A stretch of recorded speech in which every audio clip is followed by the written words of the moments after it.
Hour one on this Thursday, ready to go. Football tonight as we start week 3.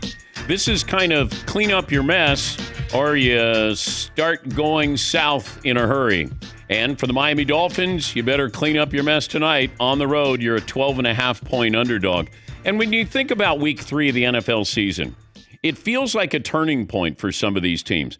Because if you started out 0-2, and how did you start out 0-2? Then all of a sudden we start to look at a pattern here. And the Dolphins and Mike McDaniel on the hot seat, and I don't think anybody's expecting them to beat Buffalo, but can you have a quality loss here? I still think that the big stretch run here, they host the Jets, they're at the Panthers, host the Chargers, at the Browns, at Atlanta. You're going to get a really good idea over those next 6 weeks just how good or bad Miami is. Then you'll have more chatter about Tyreek Hill and, of course, with Mike McDaniel. But the big game coming up tonight against the Buffalo Bills, and here they are 0-2 and staring down a heavyweight in Buffalo, battling maybe dysfunction. It seemed like they broke the code 2 years ago. They had cracked the code. They had one of the more innovative offenses. Tua Tagovailoa was playing great. Waddle, Tyreek Hill, they're scoring. They're having fun. Mike McDaniel, quirky but winning. Yeah, that's the difference. You can be quirky and winning, and we're fine with it. It's when you're quirky and you're not winning, where all of a sudden we're like, what's wrong with that guy? I like him. I think he's entertaining. I don't know if he's a head coach, but I do think he's got one of those bright offensive minds. And I think sometimes when you put those guys in front of the media, they can do their job. But part of the job of being a head coach is being a CEO. And some guys can and some guys cannot do it. Now, Belichick got away with it because he had success before social media. Then all of a sudden it's like, all right, he's gruff. That's who he is. Greg Popovich before social media.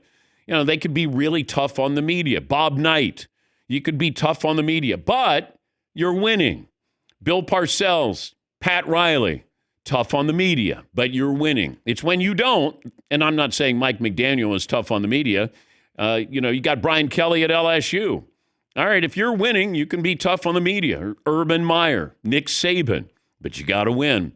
And Mike McDaniel, you can be quirky, but you better win. And that's been the problem. You start to look at where did it go wrong here? I mean, Tua has been healthier.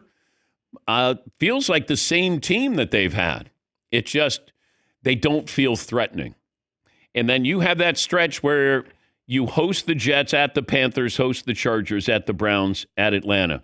You can beat the Jets. You can beat the Panthers. You're going to be hosting the Chargers coming cross country. You'll be at the Browns and you're at Atlanta.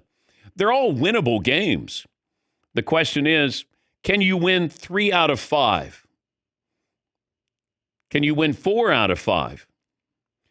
But if there's a blowout tonight, a standalone game, that's when everybody's going to be circling. That's what happens. Standalone games, now everybody has a referendum on the Miami Dolphins. Now, if Buffalo struggles, that defense has holes in it. So there is room for opportunity for the Miami Dolphins. Here's another thing. You normally don't have a players-only meeting after a blowout loss after week 1. Like, that's not a good sign. The Dolphins, they lost to Danny Dimes 33-8, and then they had a players-only meeting. I don't know how many times you hold a players-only meeting after you have a big win, but usually that's a celebration out at a bar or club. But this is a players-only meeting after the blowout loss in week 1. That's not a good sign. 12.5-point underdogs. What could go wrong?